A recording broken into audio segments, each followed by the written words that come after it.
చంద్రబాబు నాయుడు అంత దుర్మార్గమైన రాజకీయాలు ఆడేవారు బహుశా భారతదేశంలో ఎవరూ లేరు.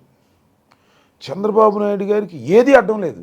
బంధుత్వం అడ్డం లేదు, మామ అడ్డం లేదు, తమ్ముడు అడ్డం లేదు, బామ్మర్దులు అడ్డం లేదు. అధికారం కోసం ఏమైనా చేస్తాడు. చివరికి దేవుణ్ణి అడ్డం పెట్టుకుని కూడా వైఎస్ఆర్ కాంగ్రెస్ పార్టీని దెబ్బతీయాలనే ప్రయత్నం చేశాడే, అది బూమ్రాంగ్ అవుతుంది. లడ్డూ వివాదం అంత దుర్మార్గమైంది. ఇవాళ పరకామణిలో చోరీ, దాని గురించి ఎందుకు మాట్లాడరు మీరు?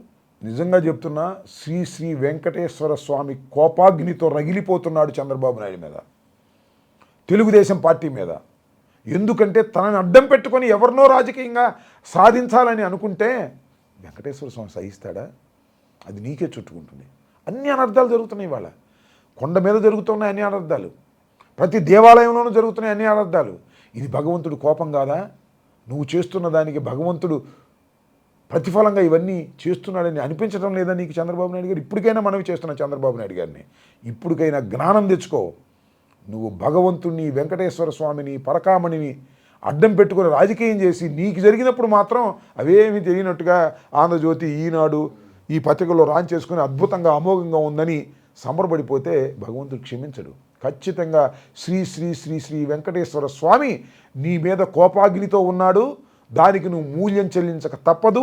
ఈ వయసులో నీకు కఠినమైన శిక్ష వెంకటేశ్వర స్వామి వేస్తాడని నేను ప్రగాఢంగా నమ్ముతున్నాను.